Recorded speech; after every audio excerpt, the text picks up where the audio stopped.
Test, test, 1, 2, 3.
Test, test, test, 1, 2, 3.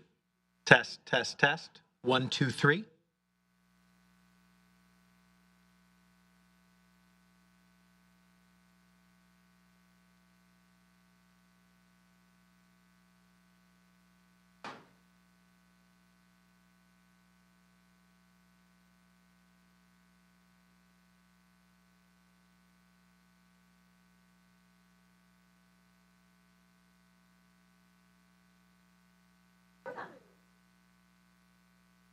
We have a whole plans.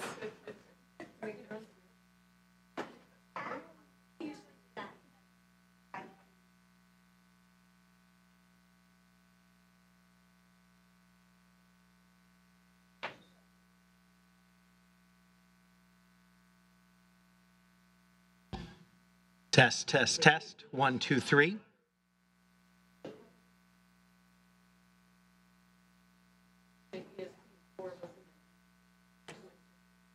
Are you kidding?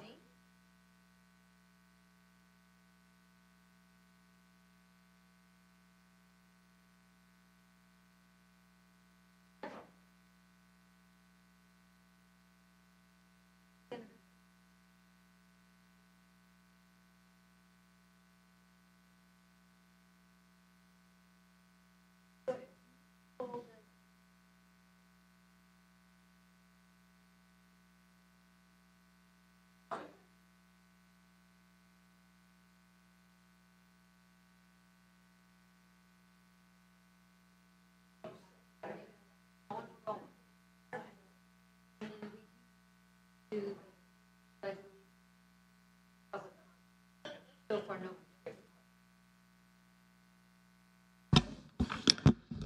Pursuant to Section 84, 1412 of the Nebraska statutes, the public is hereby informed that a current copy of the Nebraska Open Meeting Act is posted in the Teaching and Learning Center on the north wall.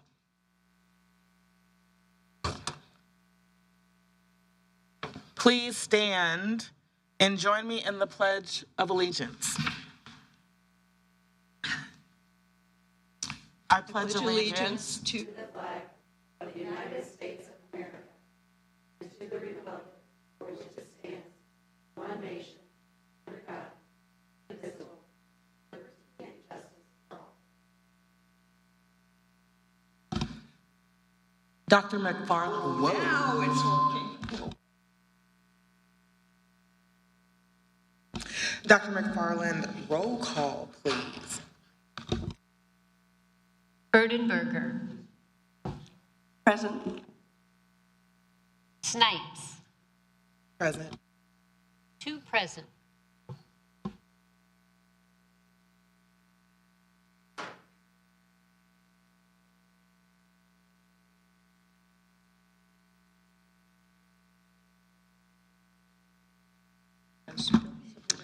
The next item on the agenda is public comment.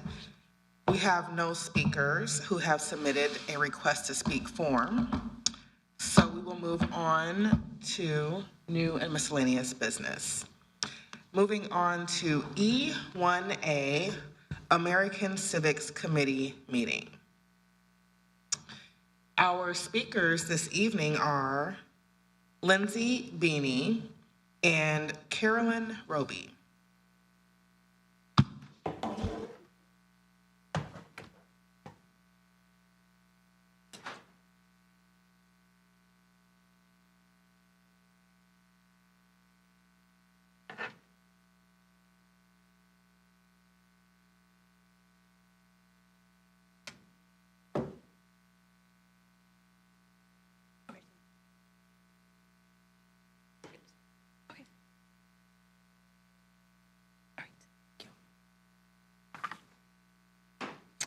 Good evening, President Erdenberger, Vice President Snipes.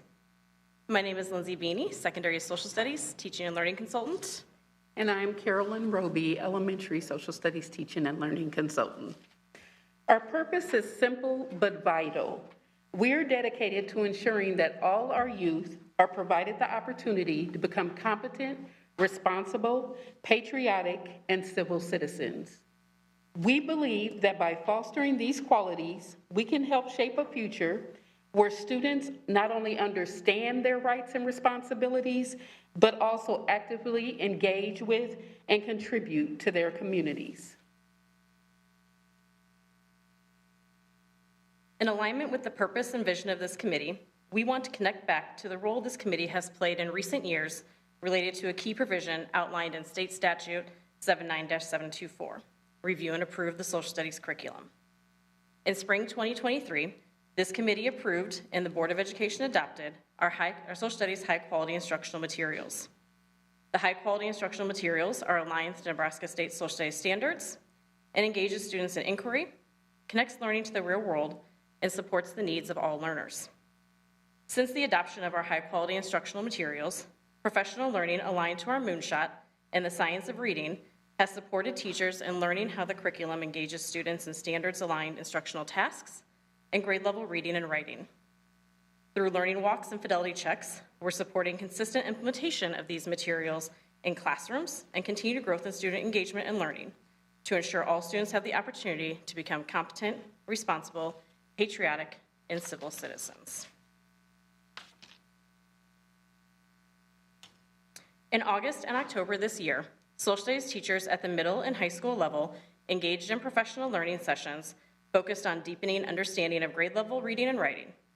Using proficiency scales aligned to reading informational texts and modes of writing, teachers analyzed what grade level reading and writing looks like for students and made connections to how this aligns to reading and writing in our content area. Teachers collaborated to align instructional practices using pre-reading, during reading, and writing strategies with our high-quality instructional materials. The professional learning sessions align directly with our vision for grade-level, student-centered social studies learning. Teachers are designing lessons where students actively analyze primary and secondary sources and use evidence from the sources to make claims and explain perspectives. Students actively reading, discussing, and questioning reflect our professional learning in action, connecting instructional practices to deepen student outcomes. Before sharing about professional learning at the elementary level, I would just like to recognize my colleague, Lindsay Beanie, for receiving the Outstanding Supporter of Geographic Education Award from the Geographic Educators of Nebraska. Now, this year's professional learning is intentionally sequenced to strengthen literacy across all content areas. In August, with new teachers, we focused on building a culture of learning and engagement in social studies.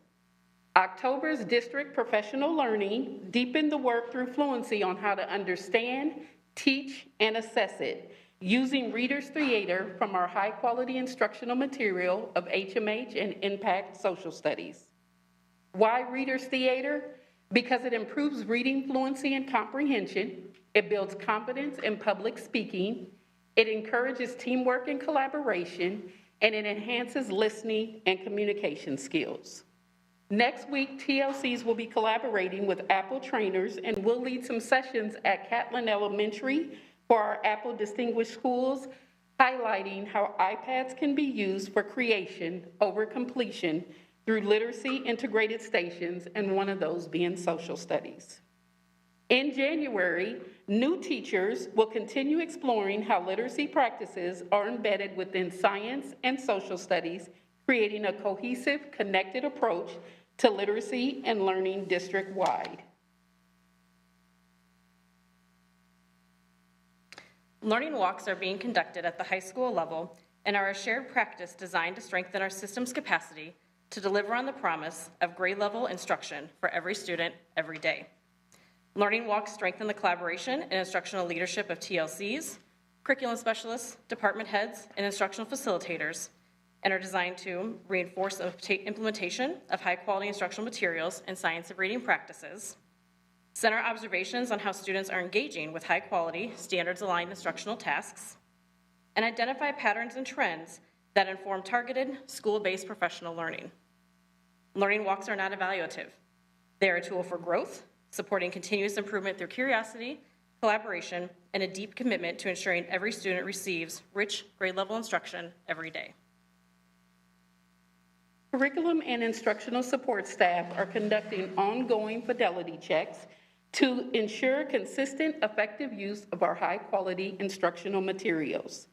These reviews, which begin in October, promote alignment, instructional quality, and responsible use of district resources while identifying professional learning needs to support continuous improvement. Through the ongoing implementation of our social studies standards, utilizing our district-adopted high-quality instructional materials, social studies continues to engage students in developing the attributes of a portrait of a graduate and ensuring our youth are given the opportunity to become competent, responsible, patriotic, and civil citizens. In the spring, we look forward to sharing opportunities for school and students to celebrate America's 250th anniversary and to update you on the social studies work happening at the state level. Thank you. Are there any questions from the committee? Are there any questions from the committee for the presenters? You mentioned a couple times learning walks and at least once fidelity checks. I'm not actually sure what that looks like. I'm not sure who's doing the walking for starters. I can speak to the fidelity checks and then the learning walks, and then Susan can elaborate more on the fidelity checks. The learning walks are done with all of our high schools, so core TLCs, so science, math, social studies, and ELA TLCs are working with our curriculum specialists. And we are using the IPG, which is a rubric provided by NDE, to go in and look at the instruction that's taking place, especially connected to literacy within our courses. And we're using that as a way to kind of do some cross-classroom calibration, support the professional learning of our curriculum specialists who are there day-to-day supporting our teachers and our students, and kind of setting some goals so that when we come back in quarter 3 and revisit, we'll have that baseline analysis and data with those goals, and then we'll build from there quarter 3 and quarter 4. Oh, okay, so it's an observation of teaching. I didn't know if it was students going through past a bunch of pieces of, data or something. Yep. So learning walk is supervisors or whoever observing and learning as they walk from class to class. Right. Okay, next one, fidelity checks. The fidelity checks, our TLCs are expected to be out in schools at least 3 days a week, and with that we are out providing instructional coaching, visiting classrooms, and one of those responsibilities is ensuring that we're actually utilizing the materials, the adopted curriculum that we've purchased, because it also helps us to ensure that we are doing grade level instructional tasks. And if we're not, then it's not helping to ensure that our students are having that type of experience that is grade level. And so that is part of our commitment as we're going in. We're taking a look to see and making sure that the materials we have purchased are actually being used. How they are being used, is it aligned to our pacing? Is it actually aligned to our curriculum guides? I should actually say that. And then ensuring that the instructional task is actually based in the curriculum that is expected to be taught. Thank you very much. Are there any other questions from the committee? ahead. Thank you very much. I love this. So I guess my question is, after the learning walk, I guess like how was feedback delivered? Is there like a closing the loop sort of expectation after like a learning walk? Yes. So we're working with our curriculum specialists to provide what we call coaching notes or coaching feedback. The curriculum specialists have a routine in which they already deliver that feedback within their coaching sessions. So the curriculum specialists, we calibrate around the information, look for those trends, look for that feedback that we want to share, and then support our curriculum specialists in helping to provide that information back to teachers. And then they also use that when they're setting their department professional learning goals as well. All right, if that's all the questions, thank you so much to Ms. Beanie and Ms. Roby for your presentation today. I appreciate it. Let the record reflect that the American Civics Committee meeting adjourned at 5:42 p.m.